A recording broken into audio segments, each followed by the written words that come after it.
ብዙ ከነሱ ጋር እኮ የሚያዳርስ ነገር የለኝም። ምን አደረጉኝ ብዬ ደግሞ እነሱን ፉክክር ውስጥ እገባለሁ ከነሱ ጋር። እኔ ከዚህ በፊት ለምጠይቃቸው ጥያቄዎች የሙስሊም ተከፋይ ካድሬ ነበር የምትሉኝ። እንደዛ እያደረጋችሁ ነበር ሌብል የምታደርጉት።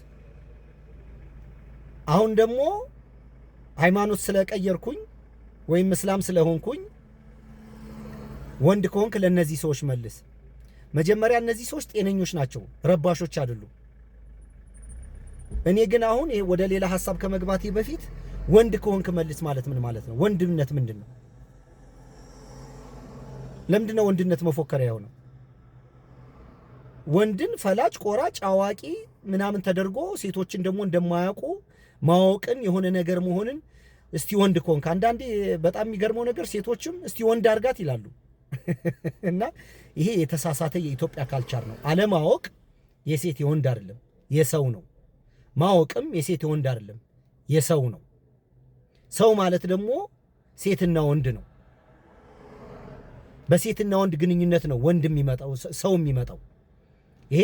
ይሄን የፈጠረው ይሄንን አካል ያመጣ ባለቤት አለ።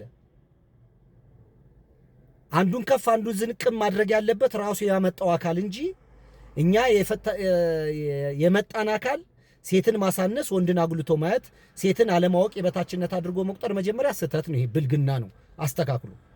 ወንድ ስለሆንኩ ሳይሆን የምመልስላችሁ ስለማልፈራ፣ 1 2 ስለማቅ፣ 3 ደግሞ በሐሳብና በምክንያታዊነት ስለማመን ነው። ስለዚህ መጀመሪያ እነዚህ ልጆች የተነሱት ልጆች አንደኛ ምንም የሚያገናኘኝ ነገር የሚያጋጨን የሚያነጋገረን ነገር የለም። በጣም የምወዳቸው የማከብራቸው ኢትዮጵያዊ ወገኖቼ ናቸው። እነዚህ አብዛኞቹ በሎጂክ የሚያምኑ ናቸው። ሐሳብ ያነሳሉ። ለዛ ደግሞ ጤነኛ ሐሳብ ካገኙ ሰሚት ያደርጋሉ፣ ይወያያሉ። አንዱን ሃይማኖት ቅርብ አንዱን ሃይማኖት ኤክስ ያደርጉትም። አንዳንዶቹ ሙሉ ሃይማኖት ይጸየፋሉ። አንዳንዶቹ ደግሞ በጭራሽ ደግሞ ወንጀል ነው ብለው ይቆጥራሉ። ዝም ብለው ግን አይደለም በድፍን ጥላቻ፣ በድፍን ተቃውሞ፣ በድፍን መውደድ ምናምን ሳይሆን ሐሳብ ነው የሚያስቀምጡት። እናም ለዛ ነገር ማብራሪያ የሚሰጣቸውን ሰው ደግሞ ያከብራሉ። በመጀመሪያ ደረጃ ይሄ በጋራ የሚያግባባቸው ባህሪ ነው። በተናጥል ግን እያንዳንዳቸውን ስገልጽላችሁ ከመስቲ ልጀምር። መስቲ ፈጣሪ የለም ብላ የምታምን ኤቲስት አይደለችም። መንፈሳዊ ነች። በእግዚአብሔር መኖር ታምናለች፣ በሶርስ መኖር ታምናለች።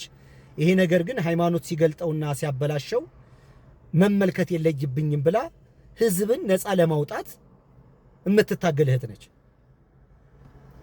ይሄ ብቻ ሳይሆን ደግሞ በማንኛውም ይመለከተኛል ብላ በምታምንባቸው ሶሻል፣ ማህበራዊ፣ ፖለቲካ ግንኙነቶች ደግሞ ሐሳብ ትሰጣለች። ይሄ ደግሞ መብቷ ነው። ሁለተኛ ዴቭ ማለት በጣም ጤነኛ ልጅ፣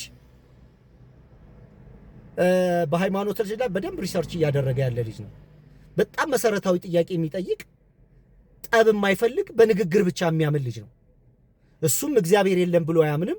በመንፈሳዊነት በፈጣሪ በክሬተር መኖር ያምናል።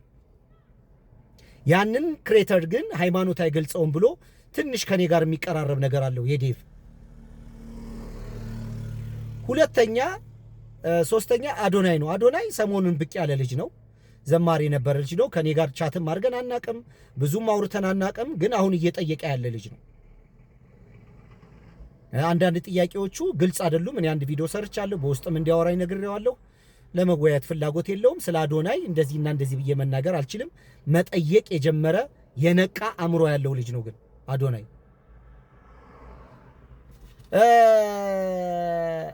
አብዲሳ ደፋር እንደምታውቁት ጎበዝ ልጅ ነው። እሱ በእግዚአብሔር መኖር አለመኖር ክርክር ውስጥ የሚገባ ልጅ አይደለም። ካለ ራሱን ይግለጥ ነው የሚለው። ሞር በሳይንስ ነው የሚያምነው።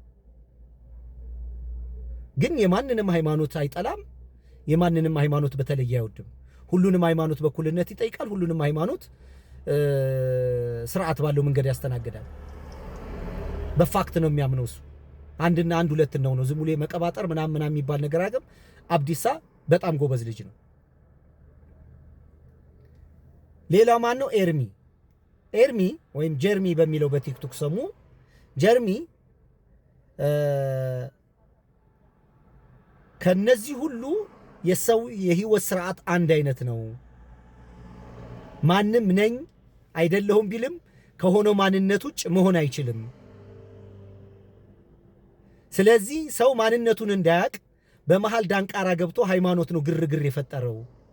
ሃይማኖት የሰው ሐሳብ ነው፣ ድንቁርና ነው፣ ጨለማ ነው ብሎ የሚያምን ለዚህ ደግሞ ራሱ የሚሰጠው ማብራሪያ አለ። በብዛት በክርስቲያን ተቋም ውስጥ ስለቆየ ቋንቋዎቹ ክርስቲያን አይነት ነገር ይናገራል። ስለዚህ መጽሐፍንም ይቀበላል፣ ይጠላል ሳይሆን ይጠቀማል።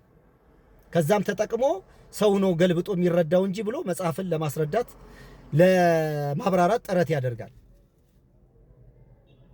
ታሬ ተመሳሳይ የጀርሚያነት ነው፣ ግን የተሻለ ሐሳብ ያለው የተሻለ ነገር የሚቀርብ ሚዲያውንም ደፍሮ በደንብ መግባት መውጣት የሚችል ሰው ነው። ከማንም ሰው ጋር ሁሉንም አንድ አድርጎ የሚቆጥር አይን ያለው እግዚአብሔር በዚህ በዘመን መጨረሻ መብልና መጠጥ ሆኖ መጥቷል። በመብልና መጠጥ ውስጥ ነው ህይወት አለው ብሎ የሚያምነው የሰው ሁሉ የህይወት ስርዓት አንድ አይነት ነው። ሰው ነኝም አይደለሁም ቢል አንድ አይነት ነው የሚል ኤርሚ ጋር የሚቀራረብ ነገር አለ። ማን ቀረ ሌላ? ኦኬ እንትና እንግዲህ ማህበራዊ አክቲቭ የሆኑትን ኦፓልና ባቢ በፈጣሪ መኖር ያምናሉ። ከምድር በታች ባለ ነገር በሙሉ ኢሹ እያነሱ መወያየት መነጋገር የሚችሉ በጣም ራመድ ያሉ የሰለጠኑ ወንድም ናቸው። ደግሞ እነሱ አሳማኝ ለሆነ ሐሳብ ጤነኛ በሆነ መንገድ ከማንም ጋር ይወያያሉ። አብዛኛው ክርስቲያኖች 666 አውሬ ጭራቅ እያለ ሌብል ያደርጋቸዋል። ከሙስሊሞች ጋር ሞር የመቀራረብ እድል አላቸው። አንዳንድ የሙስሊም ታሪኮችን፣ ሐሳቦችን፣ ንግግሮችን አክሴፕት ያደርጋሉ። ግን እነሱ ምንም ሃይማኖት የላቸውም። በፈጣሪ መኖር ግን ጥያቄ ውስጥ አያስገባም። እንደዛ ይቀበላሉ። እንደዚህ አይነት ናቸው። እንግዲህ እነዚህ ሰዎች ምን አደረጉ? ምን በጠበጡ? እና ለእነዚህ ሰዎች ሐሳብ መስጠት ከምን ተነስተው እንደሚጠይቁ ሞር በእነሱ አይነት አስተሳሰብ ውስጥ ስለነበርኩ እረዳቸዋለሁ። ስለዚህ ጥያቄ ጠይቃሉ፣ እናንተ መልስ መልሱ። እኔ ጋር ለመወያየት ያው እኔ ብልታቸውን ስለማቀው ብዙ በአካል ካልሆነ ከነሱ ጋር በሚዲያ መወያየት አያስፈልግም፣ አልፈልግም። ምን ግን ድንገት ከተገናኘን ላይቭ ላይ ምናምን ልናወራ እንችላለን። የሚያነሱት ጥያቄ መሰረታዊ ጥያቄ ነው። ለዛ የሚያነሱት ጥያቄ ደግሞ መለስ የእናንተ ፋንታ እንጂ ለነሱ ደግሞ ወንዱ ነህ ሴት ነህ ምናምን እያላችሁ ወደ ሌላ በወ ወደማይሆን እንትን አታካራ ውስጥ አትግቡ።